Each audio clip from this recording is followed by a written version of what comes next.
Ok, vamos mergulhar num tema que, à primeira vista, parece um labirinto, né? Muita burocracia, mas que, na verdade, rege como o dinheiro público é gasto em praticamente tudo ao nosso redor. A gente está falando da nova Lei de Licitações e Contratos do Brasil, a Lei 14.133. Ela é basicamente o manual de regras que o governo usa para comprar desde um lápis até, sei lá, construir uma hidrelétrica. A nossa missão hoje é desvendar os alicerces dessa lei, focando naqueles artigos iniciais, que são os mais cruciais. Vamos entender para quem ela vale, traduzir um pouco desse administrativez e descobrir quem faz o quê e o mais importante. Vamos identificar aquelas pegadinhas, sabe? As que confundem até os mais experientes. Exato. E olha, dominar esses conceitos iniciais é a base para entender todo o resto. É aqui que se define o campo de jogo para todas as contratações públicas no país. Perfeito. Então, a primeira grande pergunta é: quem precisa seguir esse manual de regras?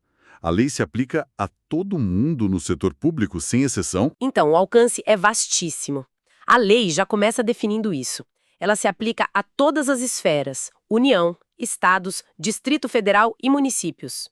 Isso cobre a administração direta, que são os ministérios, as secretarias, mas também as autarquias, como o INSS e as fundações públicas. E não para por aí, não. Os poderes legislativo, judiciário, Ministério Público, todos eles entram. Mas com um detalhe: eles seguem a lei quando estão exercendo funções administrativas. Ah, entendi. Então, quando o Congresso, por exemplo, vai comprar computadores, ele não está legislando, ele está administrando. Exatamente. Daí tem que seguir a regra. Exatamente isso. Ele está comprando, está contratando, é um ato de gestão. Certo, mas é aqui que fica interessante. Tem um grupo gigante que fica de fora, né? Eles têm um livro de regras totalmente diferente. Tem, e essa é talvez a principal fonte de confusão. A Lei 14.133 não se aplica a empresas públicas, tipo os Correios, e sociedades de economia mista, como o Petrobras ou o Banco do Brasil. Essa é a grande exceção. E por que isso? Qual a lógica? Parece até um privilégio. A lógica é a competição. Pensa assim, essas empresas, as estatais, elas atuam no mercado concorrendo com empresas privadas. Se a Petrobras precisasse seguir a mesma rigidez, os mesmos prazos de um ministério para contratar um navio, ela simplesmente não conseguiria competir. Por isso, elas têm uma lei própria, a Lei das Estatais, que é a 13.303. É um regime mais ágil, mais próximo do setor privado. Faz todo sentido. É uma questão de agilidade para não perder o bonde do mercado. Ok, então já sabemos quem está no jogo. Agora, a gente precisa entender a linguagem. O artigo 6º da lei é praticamente um dicionário, né? É um dicionário. E entender esses temas não é preciosismo, não. É essencial. Então vamos começar pelo mais comum de todos: pregão. Parece ser o método padrão para a maioria das compras, né? E o pregão é a modalidade obrigatória para adquirir bens e serviços comuns. E o que é comum? É tudo aquilo que a gente consegue descrever de forma objetiva. Padrões de qualidade, de desempenho, papel, computador, serviço de limpeza. O critério de julgamento é sempre o menor preço ou o maior desconto. É o feijão com arroz das compras e funciona muito bem. Certo, o pregão é para coisas do dia a dia. Mas e para os grandes projetos? Obras, engenharia, aí a coisa fica mais complexa. As fontes falam muito em contratação integrada e semi-integrada. Qual a diferença na prática? A diferença na prática é o tamanho da responsabilidade que o governo passa para a empresa. Na contratação integrada, a empresa é tipo uma resolvedora de problemas completa. O governo chega com a necessidade: preciso de um hospital aqui. E a empresa contratada faz tudo. Aí ela elabora o projeto básico, o projeto executivo e, claro, executa a obra. A responsabilidade é quase toda dela. E na semi-integrada, o governo já adianta uma parte desse trabalho? Exatamente. Na semi-integrada, a administração já fez o dever de casa inicial. Ela entrega o projeto básico pronto. A empresa, então, fica responsável por detalhar esse projeto, que é fazer o projeto executivo e construir.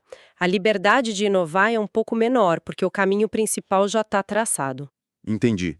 E nesse contexto de obras gigantescas, com tantos riscos, as fontes mencionam uma ferramenta, a tal da matriz de riscos. Isso soa como uma forma de evitar brigas no futuro, quase um acordo pré-nupcial. A analogia é perfeita. O que é fascinante aqui é que a lei tenta antecipar problemas.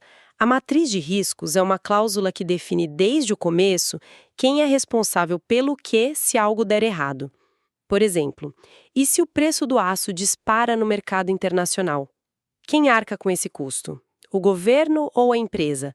A matriz já deixa isso combinado. E ela é obrigatória. Sim, ela é obrigatória nesses contratos de obra mais complexos, nos regimes de contratação integrada e semi-integrada. A ideia é garantir o equilíbrio do contrato e, principalmente, evitar que a obra pare no meio do caminho por causa de uma disputa. Faz sentido. É melhor ter essa conversa difícil no começo do que uma briga judicial no final. Bom, já entendemos as regras, os termos. Agora, quem são as pessoas por trás disso? E, mais importante, de quem é a culpa se algo der errado? E aqui a gente entra num campo delicado, que é o da responsabilização. Tem um detalhe aqui que parece uma verdadeira regra de ouro. Quem pode ser o agente de contratação? A pessoa que de fato conduz a licitação. Sim, e essa é uma mudança muito importante da nova lei. O agente de contratação deve ser servidor efetivo ou empregado público do quadro permanente da administração. Peraí, isso quer dizer que não pode ser um cargo comissionado, alguém de fora? Tem que ser um funcionário de carreira, concursado. Exatamente. A ideia é profissionalizar a função, colocar alguém com vínculo estável com o Estado, que teoricamente está mais protegido de pressões políticas. E aqui vem a pegadinha. Qual?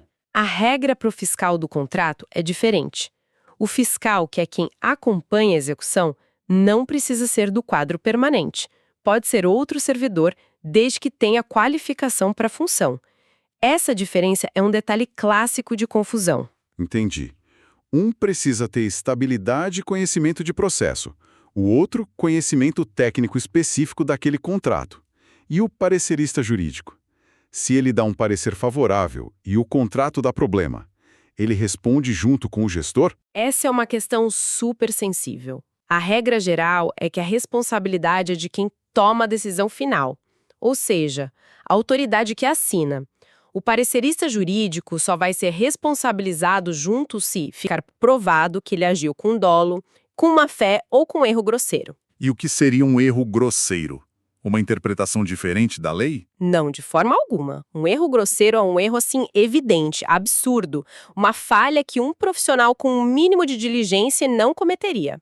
É uma proteção para que o advogado não tenha medo de dar o seu parecer técnico. Ok, ficou bem claro. As fontes que a gente analisou estão cheias de erros comuns. Para fixar tudo, vamos fazer um jogo rápido de mitos e verdades? Acho que ajuda a desarmar essas armadilhas. Ótima ideia. Vamos lá. Mito número 1. A primeira etapa do planejamento de uma contratação é o projeto básico. Verdade, falso. Esse é um erro clássico herdado da lei antiga. O primeiro documento de todos agora é o Estudo Técnico Preliminar, o ETP. É ele que avalia a viabilidade da contratação. Certo. Próximo mito. Na contratação integrada, a empresa só faz o projeto executivo. Verdade. Falso. Na integrada, ela faz os dois, o básico e o executivo. É na semi-integrada que ela faz só o executivo. Terceiro. Mito. Qualquer servidor, mesmo que não seja efetivo, pode ser agente de contratação. Verdade, falso. Como a gente viu, essa é a regra de ouro. O agente de contratação precisa ser servidor efetivo ou empregado do quadro permanente. E para fechar, mito. O pregão é apenas uma opção para comprar serviços comuns. Verdade, falso.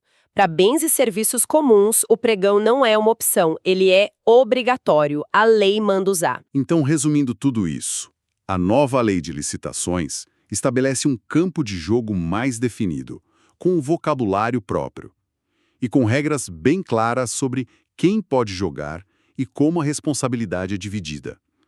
A mensagem parece ser: planeje mais, defina os riscos e profissionalize a gestão. Se a gente conectar os pontos, a lei é um esforço para trazer mais racionalidade e segurança jurídica. Ferramentas como o EATP e a matriz de riscos não são só mais burocracia. são tentativas de garantir que o dinheiro público seja gasto de forma mais eficiente, com menos surpresas no meio do caminho. Nós focamos muito em como o governo compra as coisas. Mas o artigo 1º da lei diz que ela também rege a alienação, ou seja, a venda de bens públicos. Com base nesse foco todo em planejamento e responsabilidade que a gente discutiu, fica uma reflexão, né? Como esses mesmos princípios poderiam transformar o jeito que o governo vende seus ativos, seus imóveis, por exemplo?